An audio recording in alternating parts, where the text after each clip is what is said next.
रसिको नमस्कार. मनुष्य हा आयुष्यभर विद्यार्थी असतो असं म्हणतात. पण तो विद्यार्थी मग शिक्षक कोण हा प्रश्न ओघाने आलाच. शिक्षक अर्थात गुरु. सगळ्यात पहिला गुरु म्हणजे आपली आई, वडील, शालेय शिक्षक, महाविद्यालयीन शिक्षक, ग्रंथ, दत्तगुरु, स्वामी समर्थ, गजानन महाराज हे सगळे गुरु आहेतच. यांच्याकडून आपण शिकतोही. पण आयुष्यात पावलोपावली येणारा अनुभव हा आपला सगळ्यात मोठा गुरु आहे असं मला फार वाटतं. कारण या अनुभवातून आपण घडत जातो आणि तसं घडणं अपेक्षित असतं.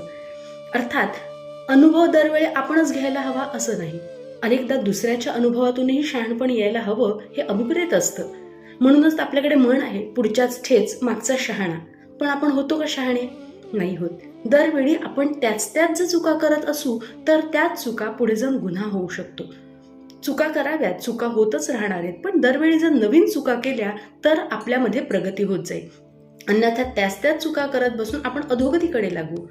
तर आज गुरुपौर्णिमेनिमित्त या अनुभव नामक गुरुकडून आपण जास्तीत जास्त शिकण्याचा प्रयत्न करूया आणि आपल्या चुकांवर मात करत दुसऱ्यांशी कसं वागावं, कसं बोलावं, कोण कसं वागवतंय, कसं कोणाशी वागलं पाहिजे, काय आपल्यात बदल केले पाहिजे, हे सगळ्या गोष्टींचं अनुभवातून प्रशिक्षण घेत घेत आपली उन्नती करूया. सगळ्यांना गुरुपौर्णिमेच्या खूप खूप शुभेच्छा.